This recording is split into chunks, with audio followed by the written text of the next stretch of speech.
Welcome back to the channel, everybody. I have put together 7 reasons why I believe that Call of Duty is a dying franchise. Some of you may agree with me, some of you may not, but let's dive into these, and at the end of the video you can let me know if you think Call of Duty is dying or if I'm just being absurd in my reasoning. Reason number 1, franchise fatigue. So franchise fatigue has been building over the years due to the constant release of new games.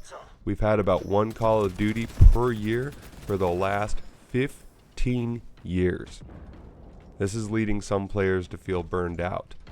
So a good example of this, players voiced their frustrations with the 2022 release of Call of Duty Modern Warfare 2, as it felt too similar to previous titles.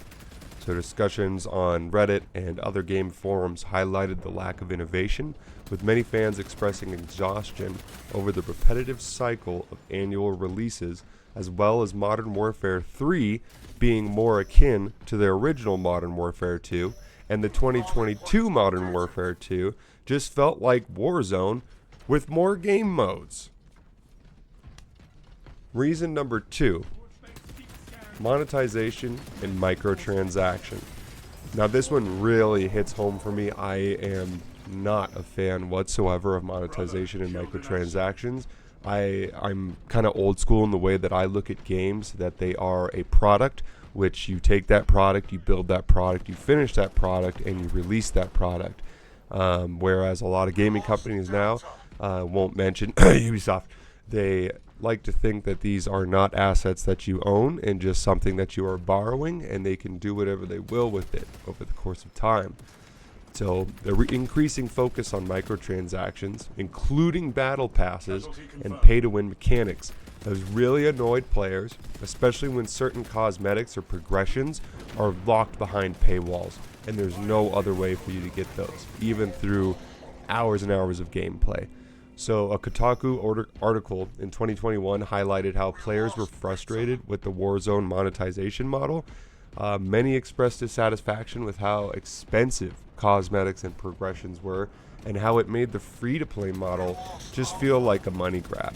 Now, obviously, this article was from 2021. Here we are a few years later, and I really don't think much has changed. I think we're kind of in the same mindset when it comes to all these money grabs that these large corporations and AAA studios have jumped on the bandwagon for. And I really do blame Blizzard and World of Warcraft for this. That is where it all started. Reason number 3 is quality control and bugs. So Call of Duty has always struggled with bugs, glitches, and overall performance issues, particularly in recent releases, more so than their original releases. I think everything up until Modern Warfare 2 was very well done. There wasn't too many glitches. If there were, they were fixed promptly. After Modern Warfare 3 came out, and I'm talking about the original Modern Warfare 3, I think this is where we started to see this downhill spiral. Black Ops was great at the beginning. Black Ops 6, barf. The 2021 release of Call of Duty Vanguard is a great example for this. So it was criticized for having numerous bugs, including connection errors, game crashes, and a Polygon article even highlighted these issues, which led to frustrated players abandoning the game until they were addressed. Now, after some of those things were addressed, most players just didn't return. I think Vanguard was a prime example of annual release just being a pump and dump and dying.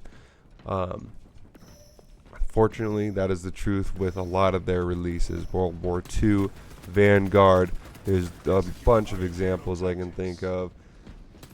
Well, let's jump to the next reason before I get lost in my thoughts. Lost in the sauce, baby. Reason number 4, toxic community and cheating.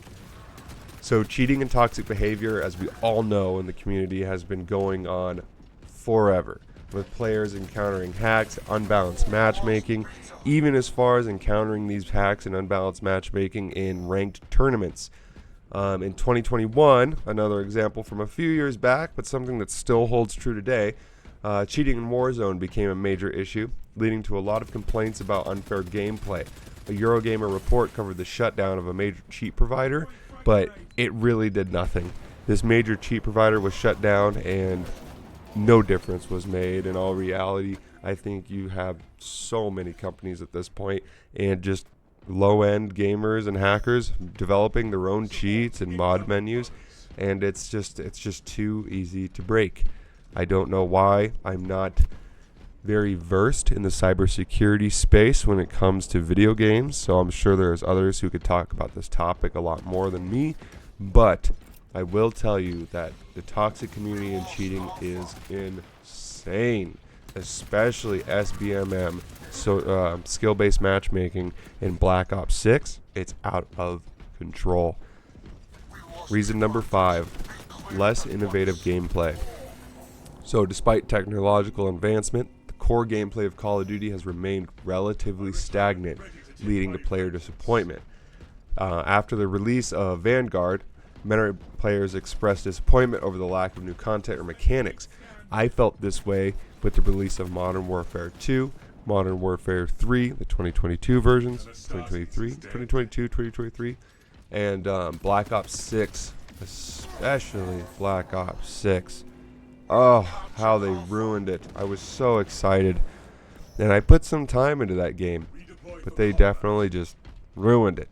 And the only innovative gameplay that I noticed was you could move faster. And they even nerfed the Omni movement that was initially in the game because players were complaining that the movement was too fast and they couldn't keep up. Reasons why I love Titanfall so much. Moving on, reason number 6, Activision's business practices and changes. So Activision Blizzard's business practices, including lawsuits and scandals, have really alienated some players and led to boycotts, myself included. After SBMM and a lot of the mind manipulation that Activision was doing, I have completely abandoned Activision Blizzard, going so far as to even sell my stock with them. I do not support their company any longer, but that is besides the point. A good example of this is the Activision Blizzard lawsuit over workplace harassment and discrimination sparked outrage in 2021. This was kind of the beginning of where you really got to see inside of Activision and Blizzard and where things just weren't what people thought they were. Players voiced their concerns on platforms like Twitter, Reddit, etc. Many decided, you know what, let's just boycott Call of Duty altogether. And this has also led to an increase in player drop. The final reason, number 7, is a shift in player expectations. So, player expectations have risen over the years. Many gamers demand more innovation, quality. If a game doesn't meet those, they move on to something else. There's so many options out there that if something doesn't pique your interest or something isn't grabbing hold of you, it's not hard to walk away from it now, being that there's so many other options. It's like if a Pizza Hut opens up next to a Domino's and the Pizza Hut doesn't have good pizza, you're not just going to say, oh, well, that's all we got. We just got to deal with it. You can walk out and go to Domino's. You might get a bad pizza there too, but hey, it might be better. Who knows? Who knows? Now, players criticized Call of Duty Black Ops Cold War for its lack of innovation in the zombies mode. That's somewhere that I can agree. I really enjoyed Cold War as a matchmaking. From a matchmaking perspective, I really enjoyed Black Ops Cold War. The zombies mode, however, I completely agree. It was very lacking. So an IGN review stated that the mode felt repetitive, and many longtime fans were frustrated by the lack of new content and mechanics in comparison to older titles. Now, this is kind of a repetitive thing, right? You keep hearing players say, oh, there's this lack of new content, lack of mechanics. And I partly do blame, Activision Blizzard and Call of Duty franchise for that, right? They could try to do some of these things. However, we're really beating a dead horse here. It's the same. You can only squeeze so much milk out of the cow, before you got to move on to a different cow or a different animal. We're just beating this horse. And it's it's about time. I think most players are just ready to jump ship. I, for one, have obviously jumped over to Space Marine 2 as a long-time Call of Duty player, and even playing in a lot of competitive leagues and for a substantial amount of money. I don't want to be associated with it any longer. I really enjoy Space Marine 2. I really enjoy a lot of these other single-player games that have been coming out lately. A lot of indie titles have just been crushing it lately, and it's been amazing to see. So in conclusion, the drop in Call of Duty player numbers can be attributed to a combination of franchise fatigue, frustrating business practices, increased competition, evolving player preferences, and many more reasons not discussed here. Now, while the series is still popular and has a dedicated fan base, it faces challenges in maintaining its dominance in an ever-evolving gaming landscape. So if the franchise shifts direction, innovates, and listens to player feedback, this would be the big thing. The big number one here is listens to player feedback. It could regain some of the lost player base. However, I just don't see that ever truly happening. I think when skins went from being cool military outfits to things like Nicki Minaj in a ducky costume, you could really see the polar shift in who their target audience is. And that target audience, that new target audience, is willing to put up with things that us older gamers are not accustomed to and will never put up with, because we see it as bad business practices. We see it for what it truly is, whereas this new generation of gamers, they just don't see it that way. This is what they've grown up with. They think this is the norm, and unfortunately, I don't know if we're ever going to be ever able to show them otherwise, other than with indie games. As always, thank you guys for tuning in. If you watched through the whole video, I truly do appreciate you.